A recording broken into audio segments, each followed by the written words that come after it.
Lights, sirens, heroes. You're listening to the Unreasonable Grounds podcast.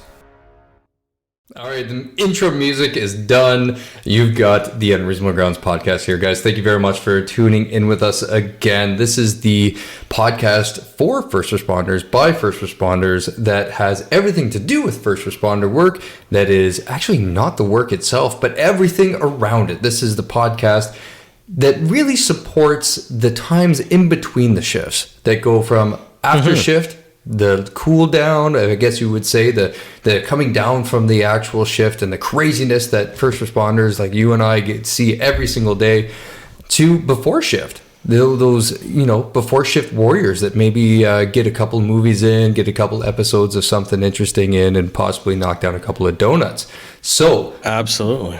It is July 20th? 2021. This is episode 9.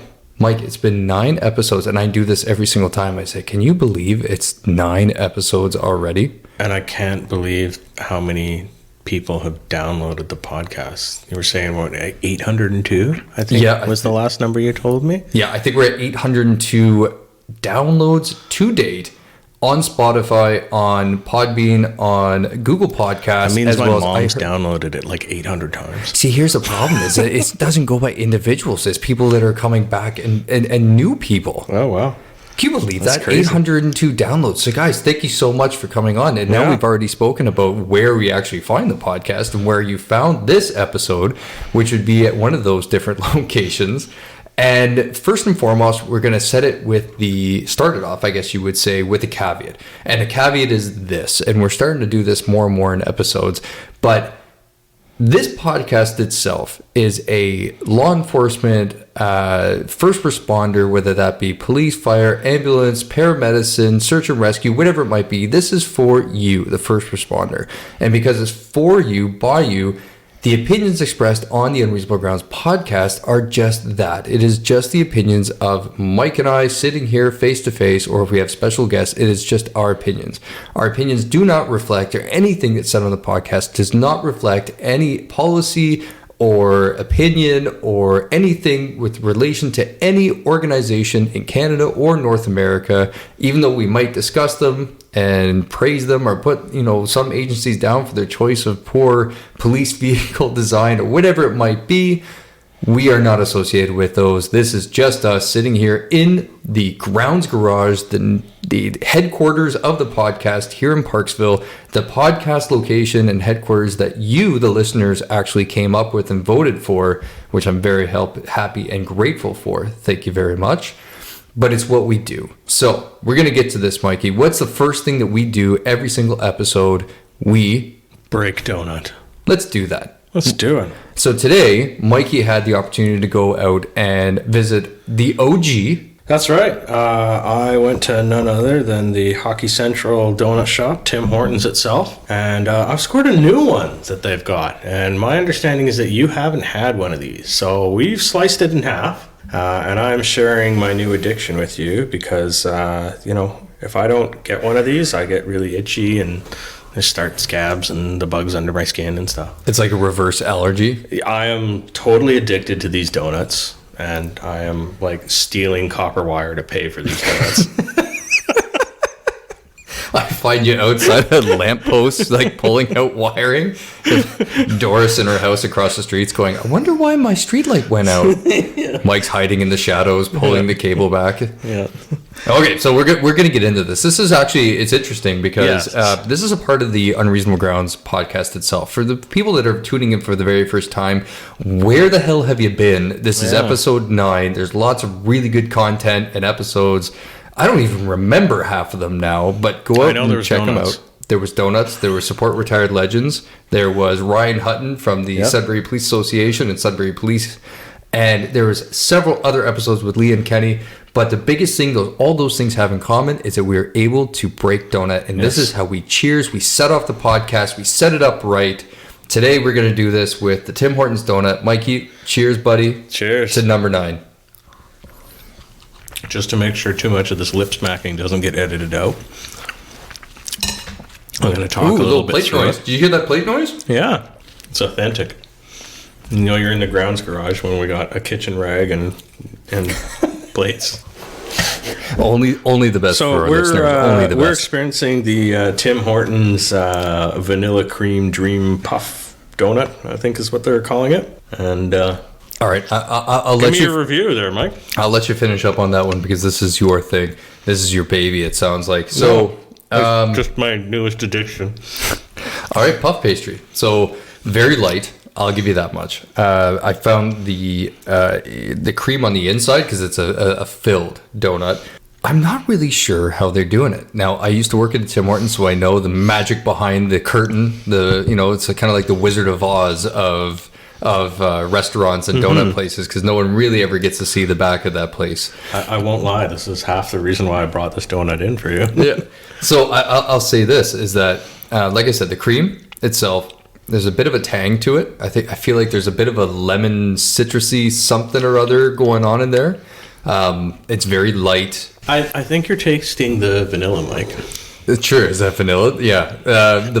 Let's get to it. The puff pastry was actually quite light and, but you know what? It's weird because after having the McDonald's donuts, I will say this is that this one, my personal opinion on this one, and God knows we've said enough about Tim Hortons in the last 8 episodes over the last almost year we've been doing this. There's a bit of a chemical aftertaste. Is it just me or you got it? No, it's definitely there. And I think, again, Tim Hortons will, I think, at least in my time, always be the OG. But I think it is the solid 5. Yeah, I mean, again, like I was saying, I really like it. I give it a thumbs up. It's something I like to get. They released another one with this one as well, because again, it's one of their limited time specialty donuts, and it's like a strawberry crunch or something. It's terrible. I don't think strawberries need to be on donuts, to be honest with you. No, there's no actual strawberries. It's like a strawberry cake crunch or something like that. It's probably made of like strawberry simulated syrup. Yeah, and it's just like there's chunky bits and stuff, and it's just I can't do simulated strawberry bits. Yeah, I don't know, but again, they're not even trying to be strawberries. I think it's trying to be like strawberry cake or something. It's made out of rat tail and like nails and stuff they grind off of experimental mice. Exactly. You're like, that was a bit far. Tim Hortons it's plausible. Tim Hortons is definitely not sponsoring this podcast. There's absolutely no way in hell that Tim Hortons we always refer to them as the OG. Let's face it. I'm actually thinking about if we can get away with the logo. We probably can't get away with the logo, but actually doing an OG donut T-shirt, possibly for the podcast. Oh, I think that it's a possibility there. I think maybe have some fun with it. Well, but, at the end of the day, Tim Hortons, I think, remains the bar in which we judge things for. So they're large enough to easily be vilified by everyone, ourselves included, to some degree. But we keep going back, so it's obviously not that bad. But it's almost like we have no choice. It's like me working up in northern BC. It's like I hated 7-Eleven food. But unfortunately, I had no goddamn choice. I had to go there. It's either that or starve. And I didn't feel like starving in the wild. No. It's like I'd have to forage my own food, and it just wasn't happening. So in this case, I would go back to Tim Hortons because they're always open. Yep. And they sometimes make donuts late at night. But you know what? I'd have it again. I'd definitely have it again. I think if it was wintertime, this is not a summertime donut the way I look at it. There's some that are summertime donuts that can get away with it. I like the lightness of this one particularly. The lightness really spoke to me. I don't feel like I'm eating a big, hockey puck of sugar. I felt that it wasn't overly sweet, and some of the ones that I've had from multiple places, Tim's included, have just been, again, masking true flavor with an abundance of sweetness. Yeah, they over-simulated. If it's not sugar, it's sucralose or something like that. Yeah. I will say that it's probably a third of the weight of the old-fashioned glazed. Or the sour cream glazed, the sour cream glazed. Okay. Because that's, like you said, is basically a hockey puck, and it's probably heavier than a hockey puck. Yeah, and it's that old school, dense, old-fashioned style donut, right? So and you can tell we're Canadian, Abe, just a bunch of hosers. Just coming up with the hockey puck reference there. We could use anything for a reference there, and it's just, we from Manitoba or Saskatchewan. You say, what are you going to use as a source of measurement? Oh, it's better than a hockey puck. See, I grew up on the island out here, so anything east of like Chilliwack is the Maritimes. It's the east of it's Maritimes. You're like, forget the prairies, forget the flat stuff that's out in the middle of nowhere. It's just like, Hey, no. I flew out of Calgary one time. I saw Manitoba.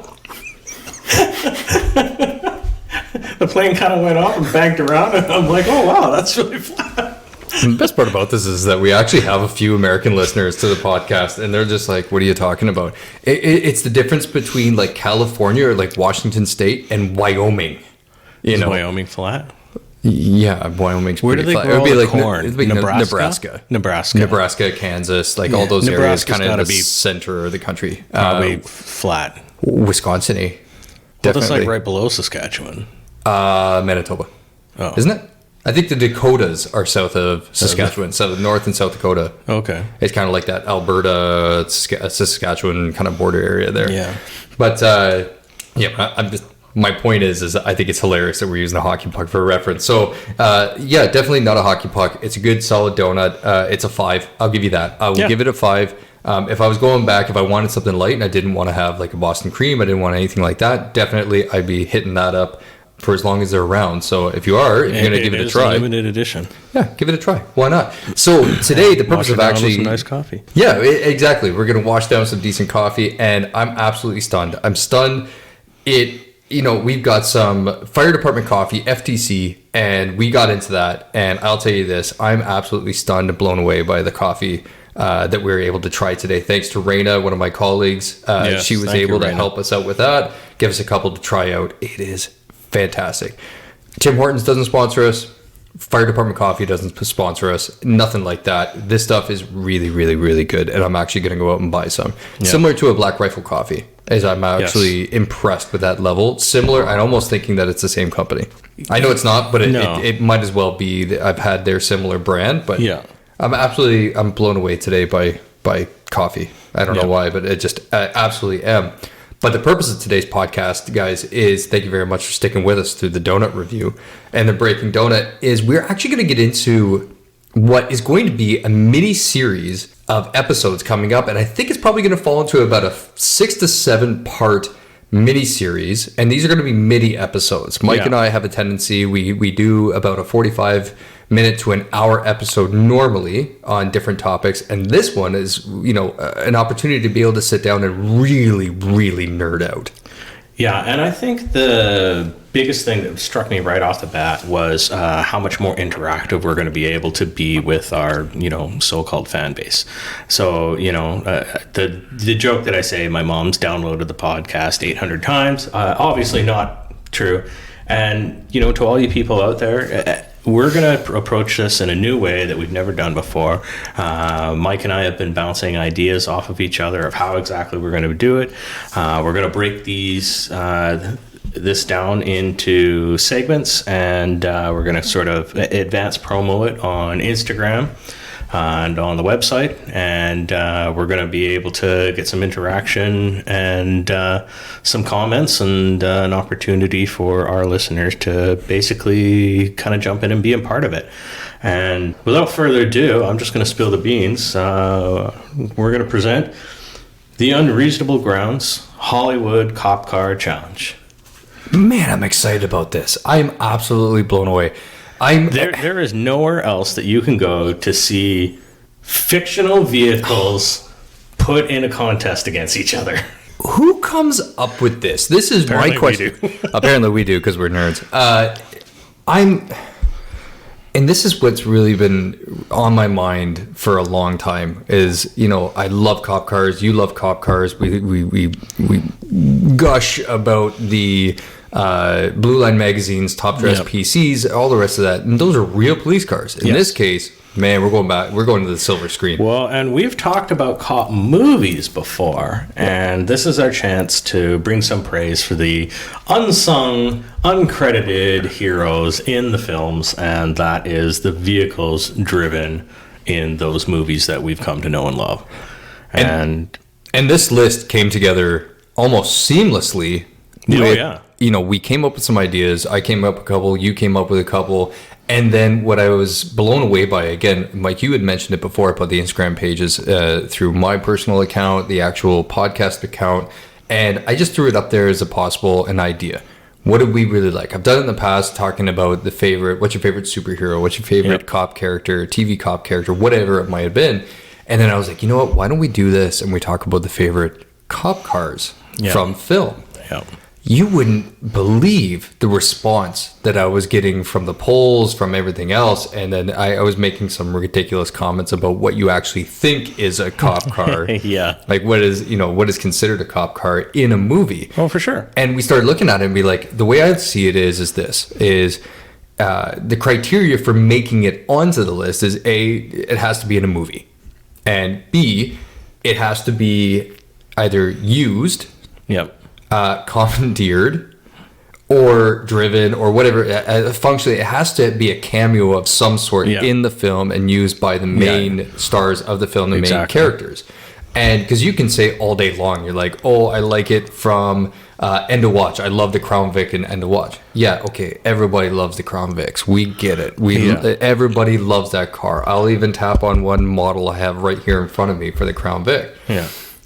But it's nothing special.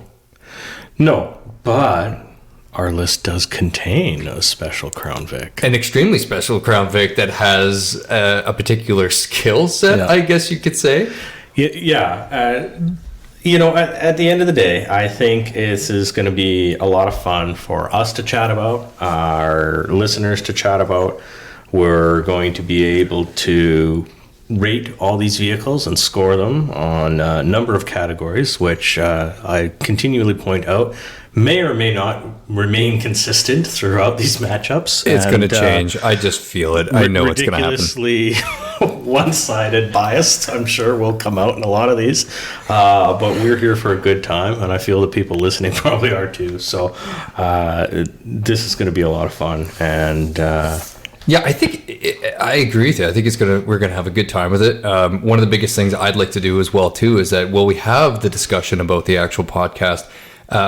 When we have the discussion about the vehicles themselves and we start putting them into pairings, you and I will be able to debate and discuss which we think is better or whatever it might be, and have some really good discussions about it. But I'm thinking that what we're going to do is we're going to come up at the end of the match, we're going to talk about it. We're going to come up with our own decision of who we think is going to be our personal favorite in the match. Yep. And then what we're going to do, we're actually going to give it to you. We're going to give it to the followers of the podcast on Instagram, because Instagram seems to be the tool for everything these days, as well as on the website, which is www.theunreasonablegroundspodcast.com. Don't forget to check back with that for updates and news on the podcast. We're going to give it to you, and we're going to let you decide who is that ultimate winner if it goes to a tie. If you and I come up with an agreed upon verdict on who should win the battle in the challenge itself, well, that's great. And then we'll let somebody else, the other followers, bring up their opinion.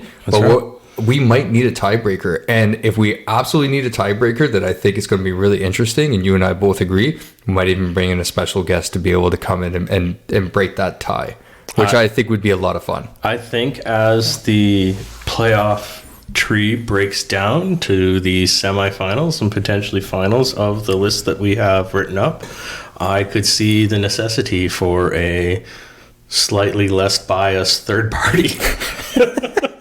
It might bring some sanity into the whole thing. So on that point, we're going to have a true structured tournament style. We're going to have broken down into the bracket style. So we're going to have like head-on-head matches. And so, you know what? I constantly say that I want us to hit the ground running. And we did today. I think it may entertain people if you feel the need to allow people access to some snippets into what I will call episode 8.5 that we tried to do earlier today at the beginning of this. It's 9.0 and this is 9.1, I guess. Yeah. And how we kind of had to restart after some mental breakdown by the both of us. So it's called Too Much Sugar, Really Good Coffee, and recording equipment. As anybody follows the Instagram accounts, it can have a tendency to break down. Yeah, and There may be some poor audio quality, but I think we could probably release a couple of little snippets from that conversation earlier, where we have some hilarities to discuss. So I'm going to just start reading off some of these. Oh, no, you know what? Before I do that, you zinged me with this earlier, so I'm going to zing you with it now. What's the most iconic car on this list for you? The most iconic car on this list? I'm going to put it this way. It started off the chain of events that started a series that, God, is it like 9 movies now? And it's going to have to be the 1995 Mitsubishi Eclipse from Fast and the Furious. Yes. Okay. And this is the interesting thing, because the more and more I talk to people about this whole thing, especially at work and, fellow first responders. And when I ask the question, I'm like, man, what's your favorite cop car movie, like movie cop car? And they're like, it's got to be, oh man, that's really difficult. What would I choose? What would it be? And they start thinking about marked PCs. I'm like, no, get out of that world. Start paradigm breaking, man. Outside the box thinking. I don't care if it's, a 15-minute clip in a movie, but a cop's got to use it as a car. Yep. And Brian Spillner, or Brian O'Connor, whatever you want to call him, in his UC undercover capacity, was driving a 1995 Mitsubishi Eclipse in the Fast and the Furious, the original. Yep. It is his Eclipse at the very beginning of the movie that ends up getting shot up by Johnny Tran. Yep. And blown up because of the NOS. Yes, the NOS. Okay. Was he a cop? Oh, yeah. He's a cop. Was he driving it to conduct an investigation? Absolutely. Was it a seized vehicle? Probably. Don't be revving the engine and shit. As far as I'm concerned, I really do think that it's going to end up being the Eclipse. Second only, and I'll only give a second because I think it's notable, only second to the limousine in SWAT. Oh, okay. Commandeered from the high school students. And the fact that they put an upper turret, basically, they set up a turret point from the very top of the moon roof or whatever it was, the sunroof, and that they pit a G5 jet on a bridge. Yep. And then use it as cover and concealment in a gunfight. Yeah, it definitely rings up there in iconic. So that's why this list is going to be exciting. And so. I absolutely love it. So let's rattle off a couple of these that are on the list, or this was the working list itself. So I'm going to talk about the first couple here, and we're going to go to the 1979 Chevy Monte Carlo training day. Oh, yeah. I mean, come on. It's on bags. Yep. It's rolling through the streets. Yep. Denzel Washington, Ethan Hawke. Are you absolutely kidding me? Yeah. And again, the car itself, it satisfies the iconic status. Even a story element in the fact that, people know it's his car because of how iconic it is, and he doesn't need to lock his car because of who he is in the movie. Not just the Denzel factor, it's just that epic. It just screams LA. So, I mean, and the future concept car from Back to the Future, that was your pick. Yeah, so that's a super iconic one for me. It flies. Come on. It flies. Yeah, that's right. You need to see that movie. Oh, God, I know. It's so bad. But it's not a cop movie. You can't hold it against me because I haven't seen it, because it's not a cop movie. No, so it's not a cop movie, and it is used by cops in the movie. The cops aren't a main character. However, one of the main characters is loaded into the vehicle. So fair enough. No, it's fair enough. It has a special place for me because when I was down in Universal Studios as a kid, back in 1989, I got to see them filming Back to the Future 2, and I saw this car in person and some other stuff. So anyway, that was a cool one.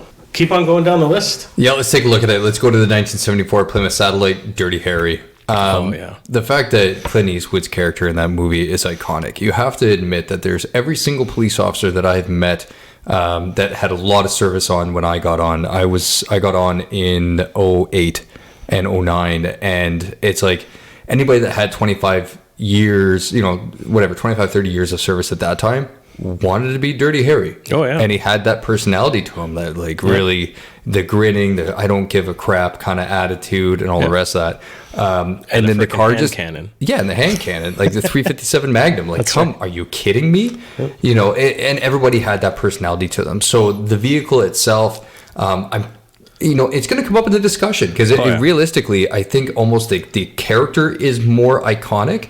But when you ask people that follow the podcast, it was the first vehicle that came up multiple times was going to be the Dirty Harry. So, I mean, you know what? Yeah, it's definitely made the list. But moving into the next one is going to be the 2016 Ford Mustang from Transformers. So it's Barricade. This is Barricade version 2. Actually, because to punish and enslave. That's right. So to punish and enslave is in the first one as well too, with Barricade, the first Transformers, who battles Bumblebee in the industrial building or whatever it was in the intro to Bumblebee. So we're looking at the 2016 rendition of it, which would be from Transformers 4, I think it is, with Marky Mark. Yeah. And it is a insane looking ride, and the fact that it's a Transformer is pretty cool too. But the number one, I wasn't necessarily that thrilled with the first rendition, or at least the first version of Barricade in the Shia LaBeouf version of. And I almost don't want to credit Shia LaBeouf at all. And I don't even want to say his name, so I'm going to just call him SL because of some of the clips I've seen of him when he gets taken into custody in real life. And the things that he says about law enforcement. So I don't think it's worth, using the guy's name again. Yes. You just taking a look at it? Yeah. I just doing the direct kind of mental comparison between the one that I remember. So it's like canards everywhere. And it's is, just, yes. oh man. I absolutely, I love the look of that car. It's a Mustang. There's clearly a theme. When we have our list, we'll keep going down the list here, but there's clearly a theme about what really makes an iconic American film cop car, and it literally is a Mustang. Everything is a Mustang. Or it's a 2009 Toyota Prius. Oh, the soup kitchen. The F Shack. The F Shack. Where Dirty Mike and the boys. Where Dirty Mike and the boys became very well known to each other. And I think a raccoon gave birth. I do believe they pulled a private part of a deer out of there as well too. Yeah. What else did they get out of there? I think they got like more cocaine than Robert De Niro's nose. That's right. Yeah, and I think possibly the FIS guys pulled out a dead mouse in a condom. Yes. Yes. Yeah, I think so. I think that was right. But that was the '09 Prius from the other guys. God, what an iconic, just the fact that he's in there and it's Will Ferrell, not Colin Farrell, because I don't need to get another beer fine for that one. That's right. And it's Will Ferrell, and it matches his character so well. And with a wooden gun, we can talk for hours on that one. It'll be a good one. But then we slip into the 95 Mitsubishi Eclipse. We've already talked about that. We go into the 97 BMW 540i from Gone in 60 Seconds. Gone in 60 Seconds. Man, just even that car alone, they had the gall and the wherewithal to be able to go up against Eleanor. A 1967 GT500 Shelby Mustang fastback Eleanor. And you know what? Yep. They keep up with it. Yeah. And they almost get knocked through. I almost thought about making a part of this list was the Jeep in Gone in 60 Seconds. There is a Jeep Cherokee that is marked up with, I think it's LAPD colors or LA County Sheriff's colors. That gets blown through a wall by that giant wrecking ball. Yeah, I was like, I think it's a sheriff or something, isn't it? So that's right. It's been such a long time since I've seen that movie. And I really love that pairing. And they drove that thing everywhere. And it was just one of those ones really well used. But it's the badassery of the fact that these guys are in LA, or at least in LA County, or I think it's Newport. And they are driving around in this BMW as an auto crime team. Yeah. Come on. Yeah. So I obviously added that one. That was my little touch to that one. Moving down to the 1972 Ford Gran Torino from Starsky & Hutch. Love it. Great addition. I will say that there seems to be this era vehicle thing that we got going on. It's either a brand new film, in the last 20 years. It's amazing I'm calling that a brand new film. But or they're going back to the 70s and 60s. Yeah, I think either way you look at this one, it's an iconic vehicle just by the paint job alone. I think it speaks for itself and people see it, and it's just... That red and white, with the red with the white trim, the sliding across the hood stuff, like it's... Well, and, you know, we were talking about the presence of American muscle and just the badassery that's associated with it, right? Like, it will stand solid on this list. Yeah, I completely agree with you. Moving on to the 04 Ferrari 430 Spider from Miami Vice. Yep. Colin Farrell, like Irish Colin Farrell, That's opposed right, to American Will Ferrell, from Miami Vice, and Jamie Foxx. That's right. So Jamie Foxx was always riding shotgun in that one. Yeah, I kind of felt bad for Jamie Foxx because I don't think he ever got to actually drive that car. Well, I think from my poor memories perspective of Miami Vice, the original. Yep. I don't think he ever drove it in that either. Like he was always the passenger. That's right. I'm pretty sure Don Johnson was always the driver. Don Johnson would have been the only driver. Yeah. I think so. But again, this choice to put the Miami Vice Ferrari in here, it's because I really like Ferraris. Yeah, okay. I hate the movie. Yeah. It's too We've dark. talked about this movie before, Yeah. and personally, I love the movie visually. I think it's shot really well, like great cinematography, and what was it, Michael Mann doing his thing with digital. It was one of the first digital films. Yep. Super cool, but the actual movie itself, unfortunately, forgettable. Yeah, exactly. I've never really went back and was like, you know what I haven't watched in a long time? Miami Vice. Yeah. I own it, but it doesn't get a lot of time in my DVD player. You know what I haven't seen in a while? But SWAT. You know what does? I'm turning SWAT on. That's what I'm doing. If I'm like really looking forward to that, I'm turning on SWAT. But we'll get to SWAT here in a sec. One that I have watched many times, and probably worn the DVD out a little bit, was the remake of Walking Tall, and seeing The Rock in his 1989 Ford F-150. Classic. Yeah, that car, went from criminal to cop. There was nothing better than seeing that Ford F-150 rolled out. He's got it. It's either it's on bags or it's just lifted to hell. Oh, it's got to be lifted. And he's got that. It's more than just a leveling kit. He's got to at least have a 6-inch to a ridiculous 8-inch lift on that truck. And the fact that he's got that, just the long log, the wood that he always lumber. His lumber he carries around as his use of force tool. He carries that in the shotgun rack on the back window. And he actually, I thought was really neat too, is the fact that he actually, you see him in the film putting on the actual decal onto the car. Yes. I mean, come on. He takes his private truck and slaps the old sheriff logo right onto the thing. How much more Bush League could you possibly get? Like, could you think of anything more rural policing than actually having to put your own decals on the car? It was filmed in Squamish. That's right. It was filmed in Squamish, wasn't it?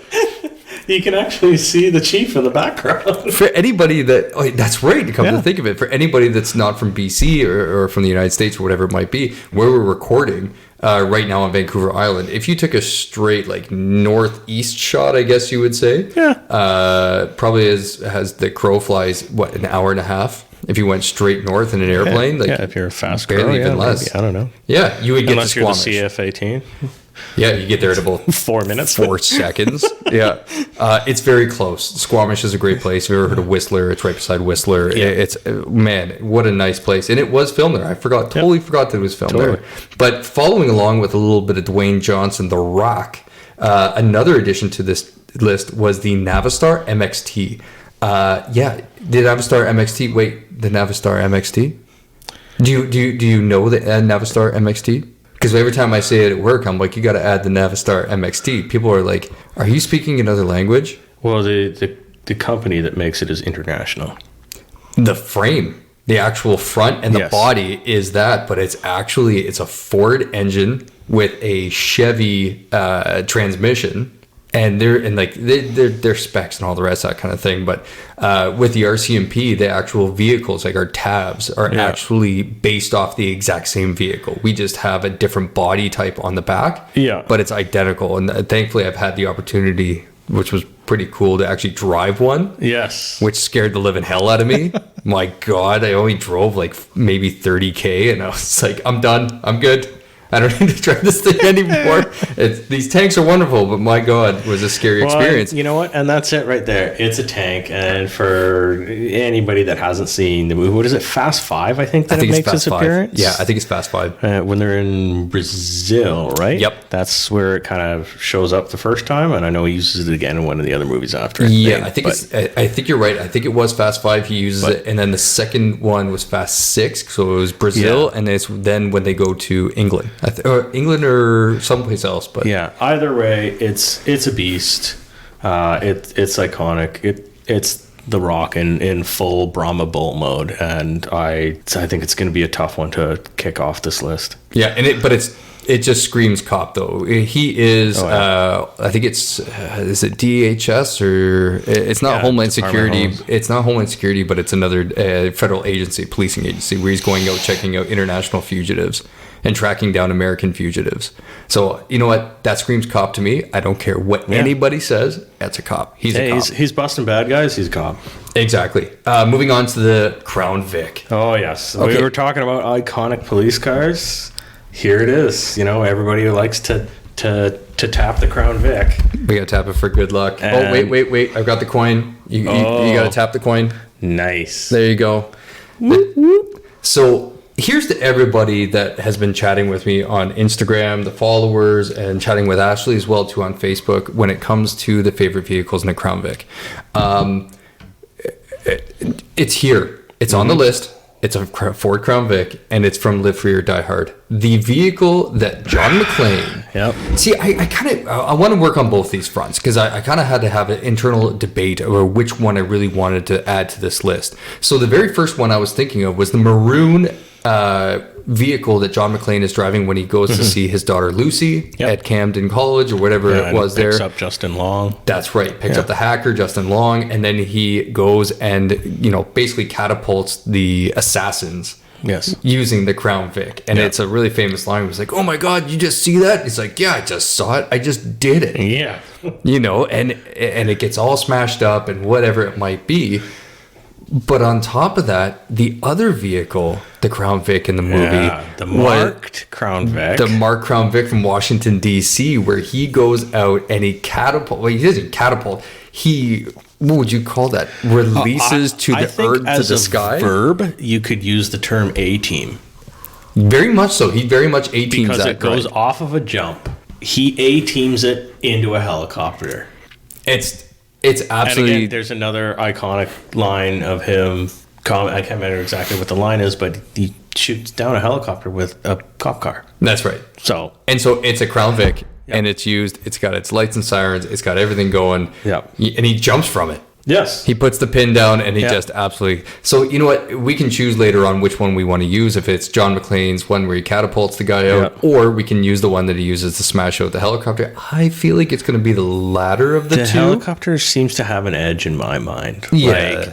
There's not any other car on this list that says I shot down a helicopter. So actually, I'd say the Lincoln Town Car limousine from SWAT would actually do that. It wasn't a helicopter. But it took down a G5 jet. So we're skipping. Oh no, that is the next one. Never mind. Reading's tough sometimes. So we talked about it a little bit. That brings us to our next one. So we talked about it already with the Lincoln Town Car, and that was the limousine. So we talked about earlier in the episode about it being commandeered. I'm all in. I brought that one up. I can honestly say that was my choice. Because I don't care what you say. If they commandeer it, it's now being used as a cop car. Yep, it's an integral story element too. So it satisfies multiple categories of our so-called criteria. Will it make it through the second round? We'll find out. God, I hope it does. Then moving on to the 1988 Buick Custom Wagon. That's right. The Woody from Lethal Weapon. The Woody. Riggs' ride. Oh, yeah. So I don't think there's very much we have to say about this. This is a severely...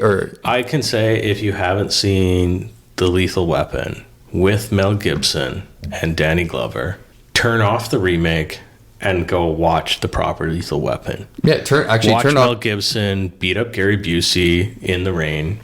and enjoy this car being absolutely thrashed.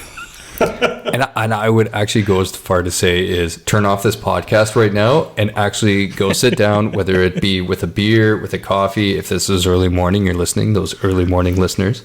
Yep. If you're doing it on the ride in, whatever it might be, remember at the end of the night, go home and turn on Lethal Weapon. What do we got? Three or four? I think it was 4 of the originals with Mel and Danny. Yes. I think there was 4 because I think 4 had the Grand Am. And that was with Jet Li, right? No. Yeah, I think it was. I think it was Jet Li. Because he was the bad guy, right? Yeah, it was Jet Li. Yeah.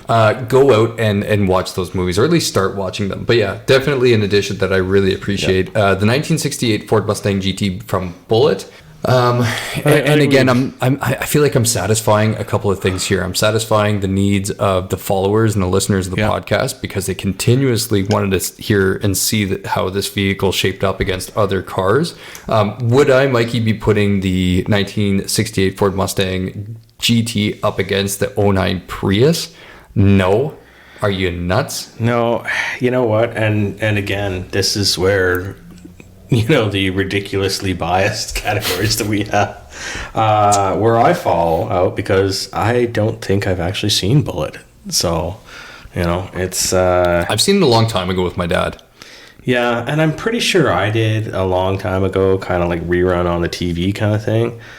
But it doesn't impact me in the way that really any of the other vehicles on this list impact me.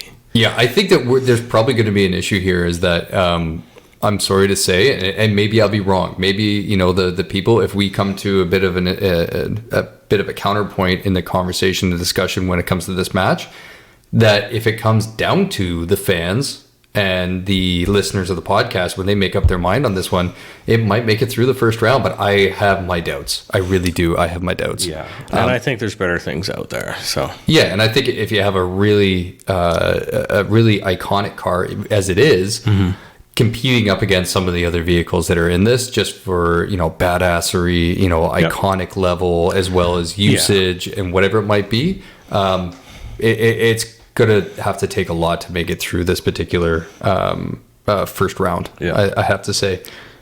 Next, moving into was the Spinner from Blade Runner. So that one, I have to say it's been a long time since I've seen Blade Runner, Harrison Ford's version, and not Colin Farrell's version of Blade Runner, because I believe it was Colin Farrell that did the remake with Justin Timberlake's wife there. Never mind, Total Recall. My bad. Sorry, let's rewind. So just... Is that another Colin Farrell moment?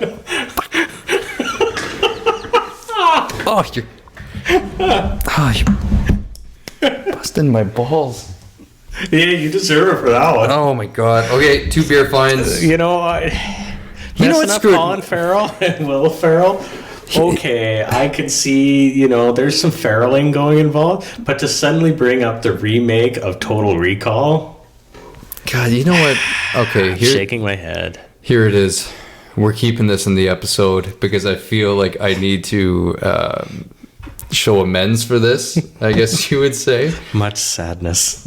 Oh God, I'm sorry, everybody. But yes, okay. So the Blade Runner, the original Harrison Ford, the Spinner was pretty cool. I will admit, absolutely. And it is iconic for the era of the 80s. I really will say that. When a time where they were creating some pretty weird and futuristic looking vehicles, much to what we're seeing these days, maybe in the last 20 years with the Audis and iRobot, as well as possibly an iconic vehicle you might also appreciate from Fifth Element was the police vehicles in Fifth Element. Those floating ones that Bruce is running away from. Absolutely. And like the taxis and stuff as well. And you know what? I think Blade Runner itself lends itself just to real, non-fictional vehicles, especially well, considering the existence of Elon Musk's Tesla truck, which he directly says is inspired by Blade Runner, and you can't look at that vehicle and not think Blade Runner. So, or somebody drew a triangle with a little box at the end of it and was like, let's make that into a car. Well, that's the blade part, and then it runs. Wow. So what you gonna do? So much deep thought coming from... going to do when they come for you. 94 Porsche 911. That's what I'm going to do. That's right. From Bad Boys to the original Bad Boys. We discussed this a little bit too, where we wanted to make a bit of a... Oh, man. You gotta learn lyrics. I know. I put something on Instagram the other day about that too. I put the music on it. I know. I actually listened to that and laughed my ass off. I'm getting better with Instagram. I gotta say, I have to thank my friend Andrea for teaching me how to put music on Instagram stories. Oh, yeah. The 94 Porsche 911 Turbo, that's obviously Mike Lowry's car. Mike Lowry. But, we had a good discussion about this probably about 3 weeks ago. 2-3 weeks ago, you and I, when we discussed whether or not we wanted the 911 Turbo on there. Is the 911 Turbo an iconic car? Absolutely an iconic car. Is there any other movie that the Porsche 911 is in the film that could be even more iconic other than maybe Superman, where it was a whole bunch of black 911 turbos with whale tails, not cop cars? So I was thinking this, Mike, the Ferrari 550 Maranello from Bad Boys 2. Yes. Which where it's Marcus, right? Marcus blows around through the dashboard. Again, Mike Lowry's other car. Mike Lowry's car. So, yeah. I kind of feel like we need to we're going to do an audible substitution. We're taking the 94 Porsche 911 Turbo out, and you guys can, on Instagram, let us know what you think. Well, actually, yeah. So here's our first audience interaction. What do we want for... Mike Lowry's getting one spot on this list. The Rock's got two, but he's The Rock. So, Mike Lowry, he's getting one. Is he driving his 94 Porsche 911 Turbo? Is he doing the high-speed pursuit through the airport? Those pretty iconic scenes right at the end, the climax of the movie. That car is very involved. Yep, I'll say that, yep. Or are we going Bad Boys 2? And the Ferrari 550 Maranello. That's right. And that's a monster of a car when you think about it. And the way that he drives it, when he's spinning out, and he's got Marcus yelling and screaming and all the rest of that stuff, and he swings that thing around. He's looking at all the Haitian gangsters or whatever. That highway chase scene was something else. He pulls out that semi-automatic carbine or whatever it was that he's using. Fully automatic submachine gun. He just blows them all away and then rips off that classic Ferrari tone. Oh, yeah. Flying away to the freeway. Yeah, come on. Yeah. I you know what? I'm going to put it this way, guys. Yeah. My choice would be the 550 Maranello. So let's hear what you got to say. Yeah. Let us know what you think. We'll move into the very last couple of them, and it's the 75 Chevrolet Chevelle Malibu from Bon Cop, Bad Cop. One thing I got to say, again, because this is Canadian... I had to throw some Canadian content in there. And that's it. It's we're not subject to CBC regulations, but, I feel like we've satisfied them with this. I'd say so. Yeah. I don't think everybody's seen that. If you haven't, you should. Yeah. Especially if you're listening to this podcast as a first responder, or we have lots of listeners that are wanting to get into first responder work. Or if you're a hockey fan, you should probably watch this movie too. Yeah, for sure. Yeah, it's got lots of rich content. Yes. It's got some good French swearing lessons if you want to learn French swear words. Something about the tapestry and a cup. That's right. I ended up, actually a funny story there, I ended up getting in trouble for playing that clip where he's using this vehicle, where he's actually using the Malibu, and he's slamming the trunk on his prisoner or whatever, and he can't figure out what's wrong with him, and he's trying to teach his partner from the OPP how to swear in French. Yes. And I tried to show that at Depot in a class about communication. They're like, because there's a lot of really foul French language, and you're like, I don't speak French. That's right. And so I had it, I'm not going to say her name, but my partner in there in my first troop, and we both had this thing where we're like, what would be really funny? We got one English guy who barely speaks English. Barely speaks English. Actually, that was Freudian slip. I barely speak English. We clearly have evidence of that still. And I have a French troopmate who, limited English or a full grasp of it, but really good, from Montreal. And let's face it, it's better than your French. It's way better than my French. And we had the opportunity to be able to go do a presentation on communication. Oh, so for sure. Bon Cop, Bad Cop had just come out. We were able to get a hold of that video on YouTube at the time in 2007. Oh, right on. Like early YouTube, I'd say. And we were able to do that, and we ended up getting in trouble by our instructor. So, like, are you kidding me? Use swear words in a presentation that's supposed to be graded? Well, hey, it's a form of communication. Whatever. Love it or hate it. But the 75 Chevelle Malibu, I'd like to see it go far. Did you end up in the sin bin for that one? We can discuss that another day. And then the very last one, I think that we're going to slide into this one. The last two, and I think they're late entries for you and me, Mike, would be the Ford Taurus from RoboCop and the bright Chevy Tahoe. Yeah. I want to see them on the list. Yeah. So on my list, because we had already kind of talked about it a little bit earlier, I've crossed off the 68 Mustang GT from Bullitt. Yeah. You're just writing it off entirely. Entirely. I'm okay with that. For mimicking, again, the reasons that I said earlier, but also the fact there is another Mustang on the list. And it's the Transformers one, and I'm sorry, but it's a little more badass. Yep, I'll give you that. And then the other one that we crossed up was another Mustang off of Point Break, the Mustang Mach 1. And I'm sorry, but if we're going to do Keanu Reeves in a Mustang, we're going to do John Wick. So, love me some Point Break. But this opened up a couple of slots for vehicles that I think we neglected to think about earlier, and that is the Tahoe from Bright, which you and I have talked about Bright before and how epic it is. I love Bright. Oh, what a good movie. There needs to be more of that. There needs to be a sequel or a TV series. Like, if HBO got their hands on Bright and was like, hey, here's 7 series with paying the budget like, Game of Thrones, that would be absolutely ridiculously awesome. But I have to wonder if they'd be able to pay off Will Smith to do it, because they couldn't even get Will Smith for Suicide Squad 2. No, and in all honesty, I don't think they need Will Smith to do Bright. I think the content of the world itself allows for a good story. Okay, I'll give you that. They couldn't do Will Smith for Independence Day 2, and they killed him off, wrote him out. But I think there's enough going on in the Bright world that you don't need Will Smith. They could bring in another strong actor. I agree. Or maybe let him do a cameo. Maybe it's a sequel. Maybe it's further along in the story, and now Will Smith's character has a slightly different role. Or maybe it's a prequel, and he's not at that point in his career yet, and maybe he's just in the background. Oh, he's just opening up ideas. I love it. I love it. Cool. Okay, so moving on. Or the Taurus from RoboCop. Yeah, and this is RoboCop 1. Oh, absolutely. Yeah, it's RoboCop 1. The OCP, I'm tearing the seat out with my hands, RoboCop. I want to see red get turned into liquid. I can... Red Foreman.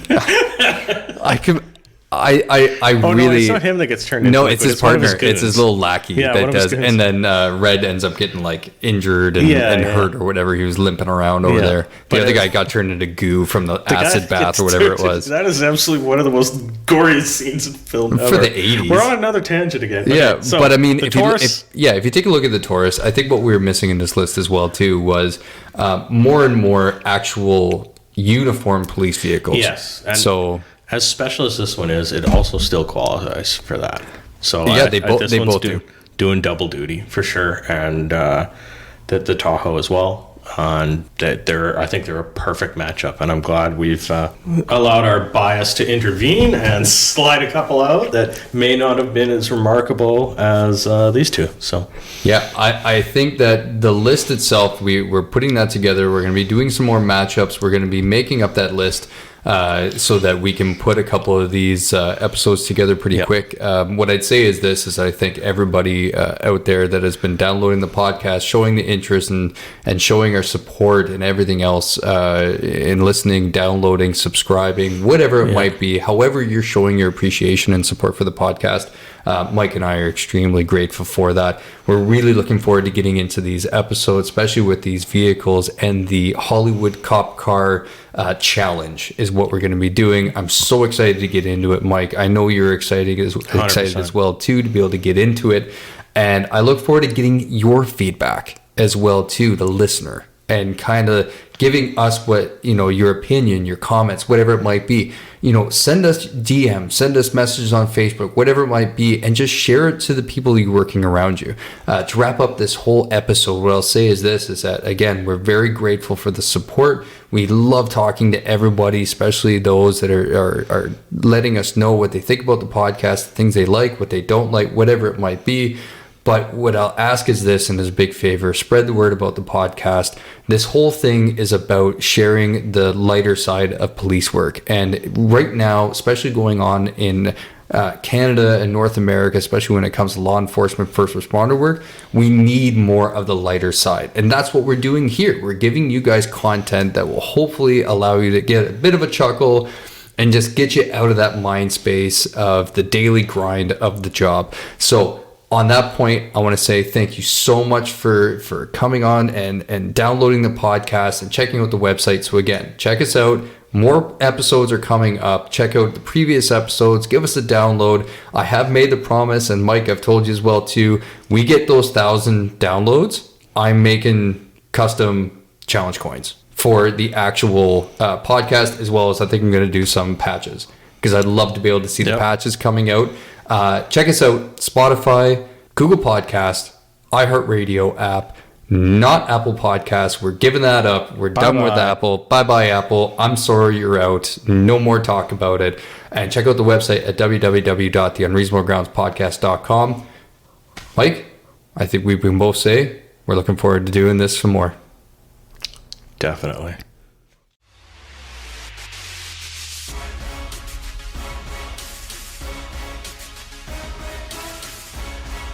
Lights, sirens, heroes. You're listening to the Unreasonable Grounds podcast.